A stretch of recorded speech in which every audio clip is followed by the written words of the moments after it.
There will be no other option. Glory to Ukraine. Не буде. Слава Україні! Ukraine's Prosecutor General Ruslan Kravchenko said the suspect was caught red-handed while trying to transfer illegal money. Without revealing the name of the suspect, he had said $320,000 was seized from the arrested individual. Earlier this month, remember, a former energy minister, German Galushenko, was detained while attempting to leave the country, while being in the middle of a $100 million corruption scandal. This comes in the backdrop of a separate tussle between the country's security agency, the SBU, and the anti-graft watchdog, NABU or NABU. Last year, Volodymyr Zelensky brought a legislation to curtail powers of the Anti-Corruption Bureau. He said the move was important to keep the agencies immune from Russian influence. But widespread outrage forced him to reinstate the agency's independence. And since then, the SBU and NABU have carried out a cross-agency arrest. In the latest, in fact, the anti-corruption agency has arrested the employee of SBU's Kiev branch and charged him with taking $68,000 bribe from two people. The series of corruption scandals, remember, comes at a time when Ukraine is facing a costly war with Russia. As things stand, the country requires $588 billion for reconstruction. It is also seeking weapons packages from its Western partners to hold the line against Russia.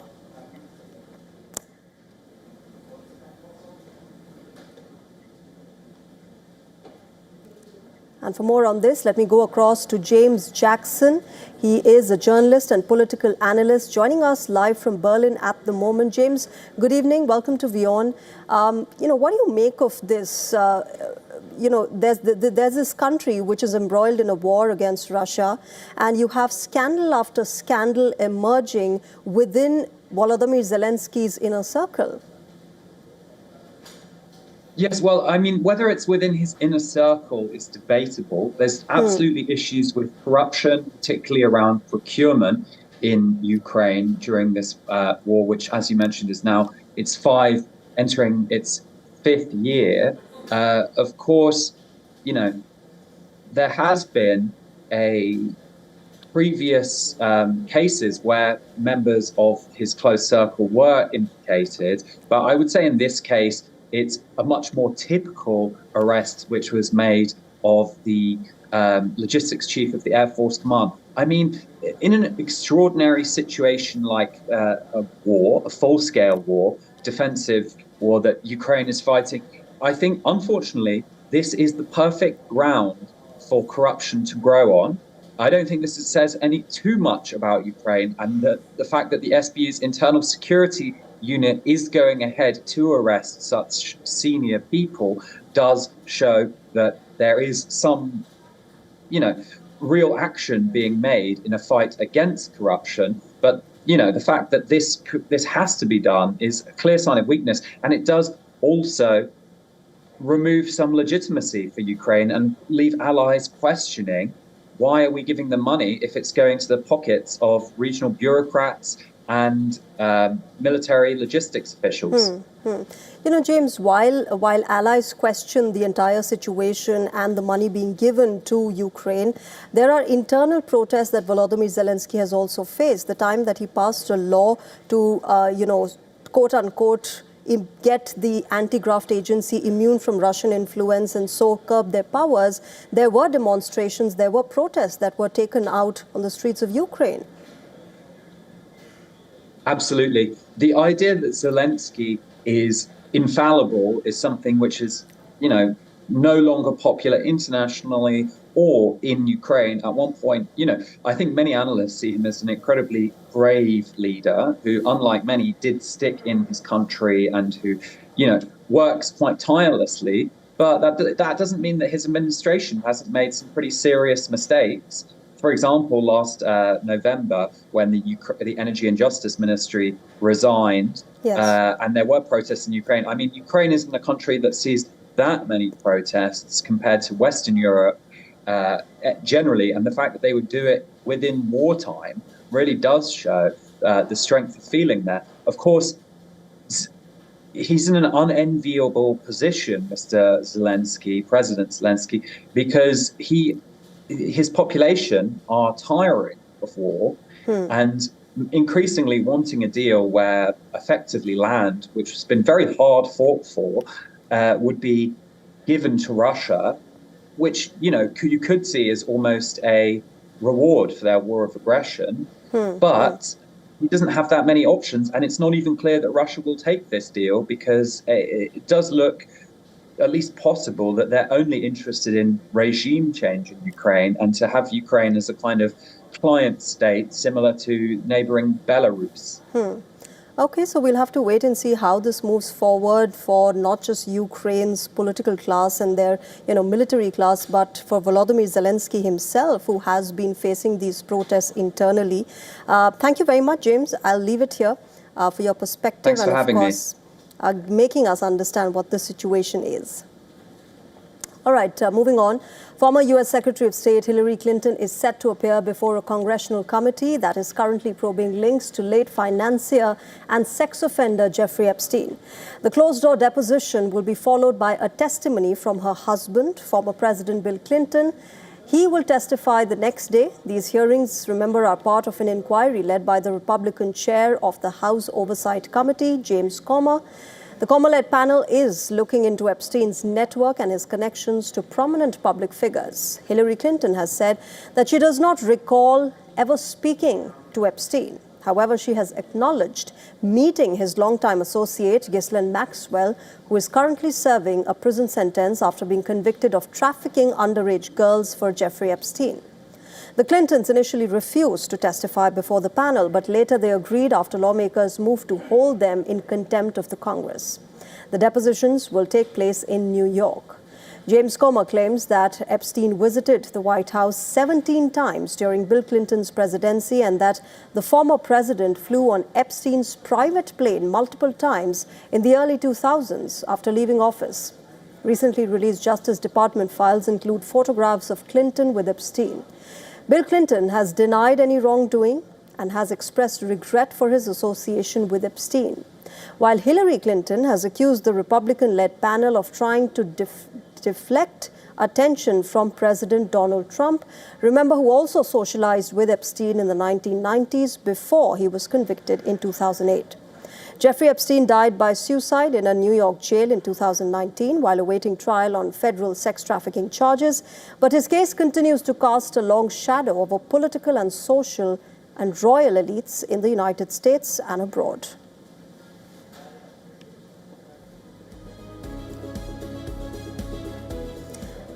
UK's Prime Minister Keir Starmer and his Labour Party are facing a tough by-election in Gorton and Denton parliamentary constituency of Greater Manchester.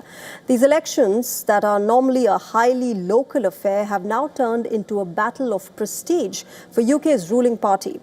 A three-way fight for Gorton and Denton's seat is indicating the shift in political trends. The Labour Party is on the verge of losing a long-time political stronghold. Nigel Farage's Reform UK and Green Party are making inroads in what was considered to be a safe seat for any Labour candidate. The Denton area has British citizens, while Gorton's population is multicultural. Collectively, Muslim voters amount to nearly 30% of Gorton and Denton electorate. To address this section of the voters, Green Party has launched a multilingual campaign on social media with video messages in Urdu and Bangla languages. কিন্তু ফেব্রুয়ারি আমাদের vote একত্রিত করতে হবে। আমি গর্টন আর ডেন্টন আমরা সবাই মিলে। Labour government, I don't think they're doing enough, to be honest. I'm planning to vote Green myself in the next general election or the local election to come, but I think Labour have made a lot. They're not as bad as Reform, I'd say, but they make a lot of promises that they don't live up to, saying that they stick up for the working class, but they're not really showing anything that supports that, in my opinion. The Green Party is hoping to capitalise on Starmer's low popularity, while Reform UK is banking on its anti-immigration agenda. Pollsters are saying that it's an election too close to call. Voting is currently underway in Gorton and Denton, and they will continue till 10 p.m. local time. The counting of votes will start once the voting process is over. The results are expected by the 27th of February. Gorton and Denton by-elections, remember, are just the beginning of an action-packed election season. The UK is holding local body elections on the 7th of May. 136 local governments in the UK will go to polls. And in addition to this, Wales and Scotland will have parliamentary polls on the same day. Keir Starmer is facing a multitude of crises. Mandelson Epstein scandal, his own popularity crisis, and growing concerns about his leadership among the Labour ranks. Loss in a by-election could further increase troubles for the UK Prime Minister.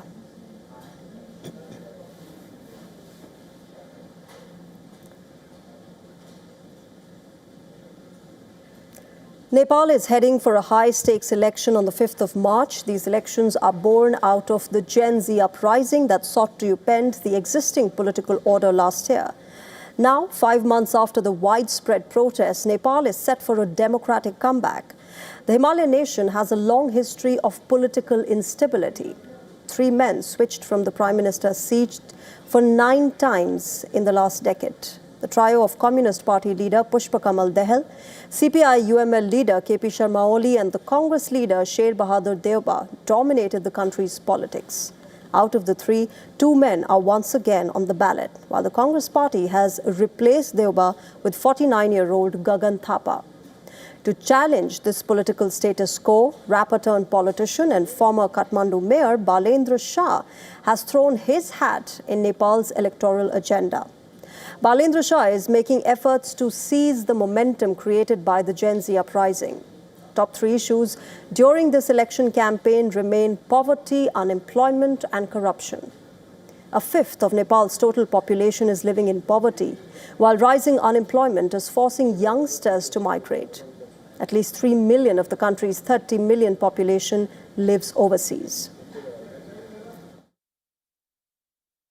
For me, few things seem clear.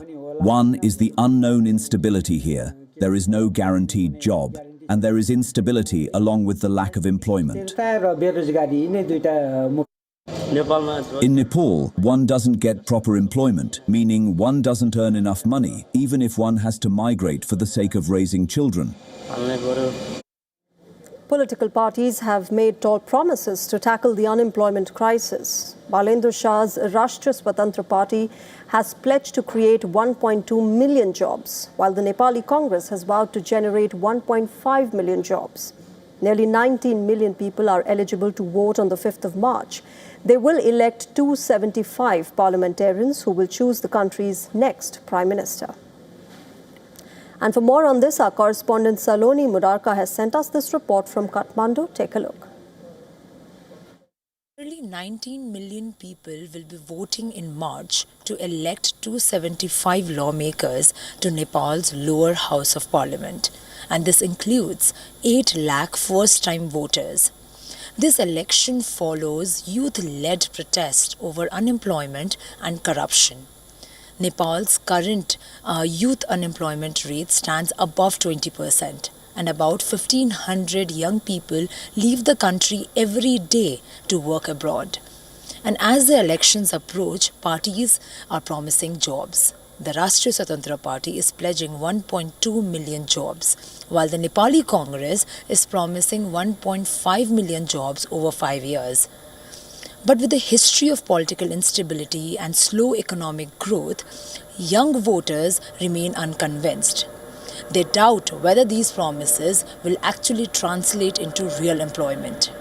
Saloni Murarka reporting for WION from Kathmandu, Nepal. With that, we're slipping into a short break. On the other side, we get you how days after being jailed on national security charges, Hong Kong's pro-democracy tycoon Jimmy Lai has won an appeal over a 2022 fraud conviction. Stay tuned.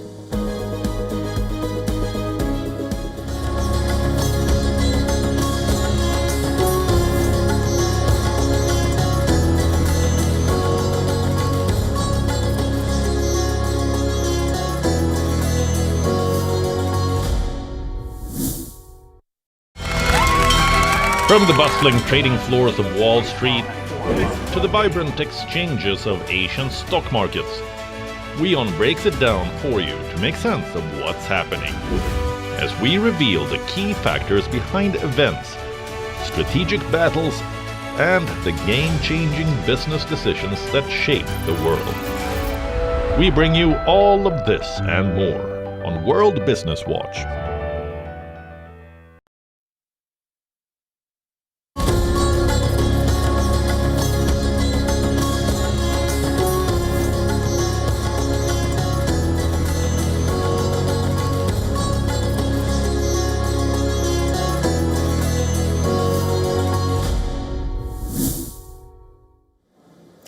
Days after being jailed on national security charges, Hong Kong's pro-democracy media tycoon Jimmy Lai has won an appeal in a separate 2022 fraud conviction. Earlier this month, Lai was sentenced to 20 years behind bars on collusion charges under a national security law imposed by Beijing. However, the 2022 fraud case is not related to the charges under the security law. Lai did not appear in court and remains behind bars. It remains unclear how this outcome affects Lai's overall prison stint. Lai's 2-decade penalty was by far the harshest under Hong Kong's national security law, which Beijing imposed in 2020 after huge pro-democracy protests in the former British colony. The media mogul has been behind bars since 2020 and spent much of that time in solitary confinement. Prosecutors had argued in court that a consultancy firm operated by Lai had taken up office space rented by Apple Daily. Prosecution argued that this breached the terms of the lease that Apple Daily signed with a government company and amounted to fraud. But the court ruled that the prosecution had failed to prove its case, adding that the trial judge's reasoning was unsupportable.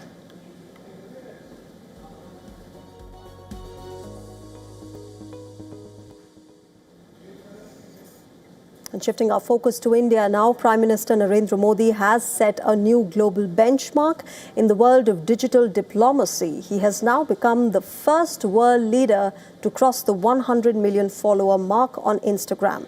His audience on the Meta-owned platform now exceeds the combined following of 5 other major global leaders. Prime Minister Modi has nearly twice the followers of Donald Trump, who stands at 43.2 million. He's followed by Indonesia's Prabowo Subianto with 15 million, Brazil's Luiz Inácio Lula da Silva at 14.4 million, and Turkey's Recep Tayyip Erdogan with 11.6 million, and Argentina's Javier Milei at 6.4 million. PM Modi first joined the platform in 2014, and ever since then, his global following online has been on an upward trajectory. His huge fan following on Instagram has also translated into real-time approval ratings as a leader, with that of 70%, according to Statista. But what are the moments that have truly defined his digital presence? Well, to start with, his viral carpool selfies with world leaders. His famous selfie with the Russian President Vladimir Putin didn't just break the internet. It reinforced what many call PM Modi's signature carpool diplomacy. Not only does PM Modi personally welcome visiting leaders, he often takes them in his own personal car, turning a simple car ride into a powerful symbol of camaraderie and strategic outreach. Similar selfies of the Prime Minister with the French President Emmanuel Macron, the German Chancellor Friedrich Merz, and the Israeli Prime Minister Netanyahu also went viral.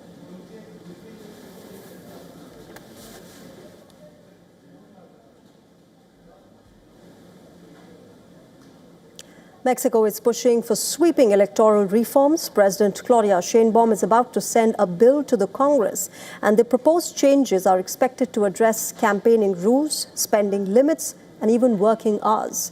The bill, which is set to be introduced in Mexico's Congress on Monday, proposes a 25% cut in public spending on electoral processes. The savings would be redirected to healthcare, education, and other social programs. President Sheinbaum's government says the reforms are essential to reduce public expenditure. However, critics warn the changes could allow the ruling party to further consolidate its power. However, it's not just campaign expenditure that's being targeted. The electoral reform proposal also aims to eliminate party-appointed congressional seats and requires all candidates to campaign for popular votes. No queremos un partido de Estado. No queremos un partido único. We don't want a state party. We don't want a single party. We want the political diversity of our country to be recognized according to the votes they get in the election. There's just one particular thing. Everyone has to go out into the field to win votes. Todos tienen que ir a territorio a conseguir el voto. The proposal would change how proportional representation lawmakers are chosen. At present, remember, party leaders can appoint 200 of the 500 deputies and 32 of the 128 senators without a direct public vote. The reform aims to alter that system. It also proposes reducing the size of the Senate from 128 seats to 96. Election spending would be cut by 25%, including a reduction in the budget of the National Electoral Institute. Sheinbaum argues that the bill would ban nepotism in politics and end consecutive re-election for lawmakers starting 2030. Son reformas sencillas, muy racionales. These are simple, very rational reforms that respond to people's demands, essentially eliminating party bureaucracy lists and making everyone go through popular vote.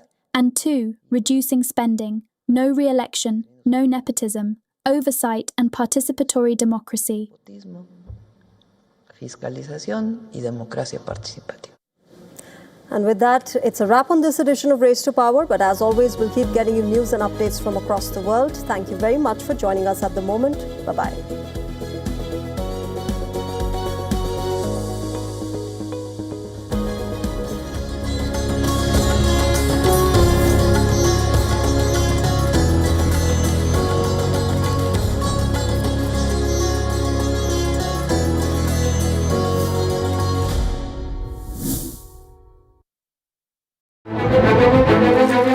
In-depth coverage of global issues broken down into facts, figures, and simple words.